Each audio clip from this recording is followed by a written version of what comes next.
Hello students, I welcome you all to e-learning platform of Kadi Sarva Vishwavidyalaya. In this video we will discuss about indifference curve.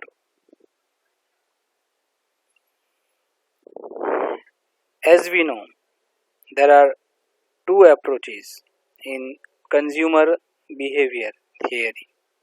One is called cardinal approach, which is given by Professor Marshall, and second one is ordinal approach or ordinal utility approach propounded by Hicks Allen. In cardinal approach, Marshall assumes that we can measure utility in utils, in numbers.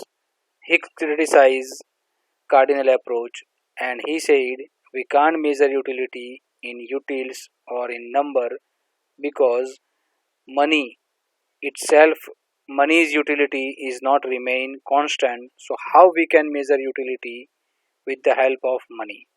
And he said we can compare utility which we get from two commodity and we can arrange it into order, and that's why it's called ordinal utility approach. It is also known as indifference curve approach. Let's try to understand what is indifference curve. According to Leftwich, a single indifference curve shows the different combination of x and y yield equal satisfaction to the consumer.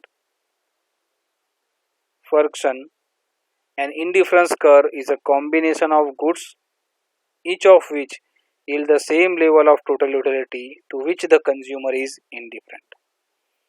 It means it's a curve which shows same level of satisfaction, equal satisfaction from different combination of two commodity x and y. Let's try to understand indifference curve, but before that we will discuss assumption on which the theory is based. Number one is consumer is rational person. It means when the person have to get benefit, he try to maximize it, try to get maximum benefit, and when person have to faces the loss, then he try to minimize it. Second assumption, consumer has full information. It means consumer know about price of goods and where the commodity is available at which price. It means consumer has complete knowledge about the market and the commodity. The consumer is capable of comparing and ranking satisfaction, obtaining from various goods and their combination, and he can rank them. The preference of consumer are consistent. It means taste and choice doesn't change. More is preferable to less. Whenever consumer have to prefer, he prefer more with compared to less. Now let's try to understand the concept of indifference curve with the help of example. Here A group. In A group or A combination, there is 1 banana and 10 apple. In B group or B combination, 2 banana, 6 apple. C combination, 3 banana, 3 apple. D combination, 4 banana, 2 apple. But the satisfaction level is remain same from all these 4 combination. If we denote this combination into a diagram, we get this type of curve. Here the curve shows same level of satisfaction from different combination of two commodities. It means apple and banana. Here A is combination A, 1 banana and 10 apple. B combination, 2 banana, 6 apple, 3 banana, 3 apples, and 4 banana and 2 apples. But satisfaction level remains same, and the person is indifferent amongst all the combination because he get the same level of satisfaction. That's why it is called indifference curve. Now let's try to understand properties of indifference curve. The first and important property is indifference curve has a negative slope. So why the indifference curve has a negative slope? Because we had discussed right now, okay, there are inverse relationship between two variable, and whenever the curve has a negative slope. Let's try to understand with the help of different example. Here we have diagram D. Here the curve has positive slope. It means good x and good y have a direct relationship. The quantity of x and y both are decreased simultaneously, and as a result we have positive slope of the curve. Here the consumer get more and more satisfaction when he go on the other curve. If the curve is vertical, in that case quantity of x remain the same and continuously quantity of y increase. In that case also the satisfaction level not remain same because the commodity quantity of y is increased, and it's called diagram C. In diagram B, it's a horizontal curve. Here quantity of y remain fixed and quantity of x continuously increase. In that case also satisfaction level increase because commodity of y remain fixed, but on other end quantity of good x continuously increase, so person get more satisfaction from other combination. Diagram A is shows negative slope demand curve, and here the quantity of x increase, then quantity of y continuously decrease, and as a result the satisfaction level remain the same. It means indifference curve has a negative slope.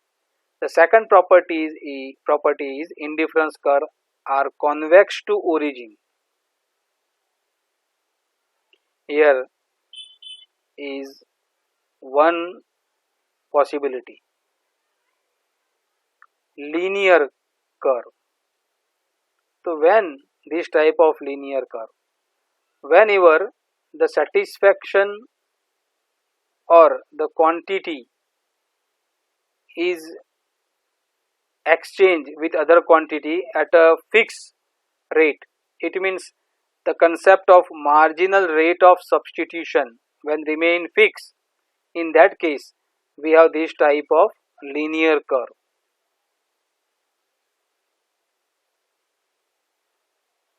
Diagram B, it's so concave curve. So whenever the concave curve, the marginal rate of substitution is continuously increased. We can see the triangle is continuously become bigger, large. It shows the person is ready to give up more good y for an additional good x, but it's not practically possible. Whenever the consumer have quantity of y decrease, then he is not ready to give up that quantity of good y. So here in diagram A, it shows convex to origin. If we see here from the origin point, the curve is convex. So indifference curve are convex to origin because here marginal rate of substitution is decreased. In example we had discussed, in example we have already discussed here number of banana increase 1, 2, 3, 4, but if we can observe for the second banana the person is ready to give up 4 apple, but for the third banana he is not ready to give up 4 apple, he give up only 3 apple. In the fourth banana he is give up only 1 apple. It shows marginal rate of substitution is decrease. So when the marginal rate of substitution decrease, indifference curve is convex to origin. So here in our case, indifference curve is convex to origin. A higher indifference curve represent higher level of satisfaction than the lower one. In this diagram, IC1, IC2, IC3, these all are indifference curve parallel to each other. IC3 is higher than IC2 and IC2 is higher than IC1. It means person get more satisfaction or higher level of satisfaction on IC2 with compared to IC1, because on IC2 quantity of both good X and Y increases, and as a result level of satisfaction is higher with compared to IC1. And the same way on IC3 person get higher level of satisfaction with compared to IC2. It's one of the property of indifference curve. Indifference curve never intersect to each other. Here with the help of diagram we can see combination A or point A and point B both are on IC1. Combination A and B are on IC1, and according to definition of indifference curve shows same level of satisfaction from different combination of two commodities. So here A and B are on the same indifference curve, this shows the same level of satisfaction. So we can say A is equal to B. Okay. Now combination A and C are on IC2. So again according to definition both are on the same indifference curve, we get the same level of satisfaction. So A is equal to C. Here when A is equal to B and A is equal to C, therefore we can say B is equal to C according to mathematical rules. But B is higher than C. B is higher than C. So B is never equal to C, because B shows higher level of satisfaction with compared to C, because we already discussed that higher level of indifference curve shows higher level of satisfaction. It means we prove that indifference curve never intersect to each other, they are always parallel to each other. So here we had discussed what is indifference curve and properties of indifference curve. Thank you very much.